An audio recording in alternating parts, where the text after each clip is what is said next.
hello लोगोफोर नोंथांमोनखौ आंनि YouTube चेनेलाव बरायहरबाय गासैखौबो गिबियावनो नोंथांमोननो आं मोनसे माबा खोन्थानो नागिरदों मा होनो दाथ' कर'ना भाइरासनि बाहेरायावबो ओंखारनो मोना मा होनो 21 डेज लकडाउन जानानै थाबाय शाटडाउन लकडाउननो बाहेरायाव थांबानो पुलिसफोरजों होसोजायो बुजायो बेखायनो न'आव टाइम पास खालामनो थाखाय जोंहा माखासे मिउजिक दामग्रा बुस्थुफोर दंखायो माने इन्सट्रुमेन्टफोर मिउजिकनि बेखौ माने माबानोसै आरो दामनोसै न'आव नै बाबा दं आं दं ओमफ्राय आइया ओइहाय मैगं लायदों ओमफ्राय फंबाय सानै दङ फंबाय सानैया न'आव गैया बिसोरो सासेया लामायाव दङ सासेया माबा ब्लेकबेरि जाहैदों गंगार थाइसेब बबे खाथियावनो स्ट्रबेरिबो दङ बै बागान खाथियाव ब्लेकबेरि दा नै दामसै दसेनि उनाव नुगोनसो नै दामलांसै खोनासंदो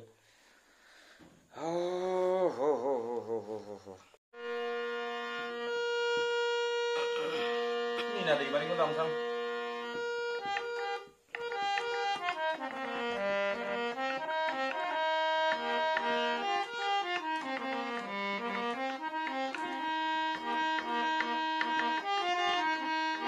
टाइम पास माने उफाय गैया मा खालामनो मा मानो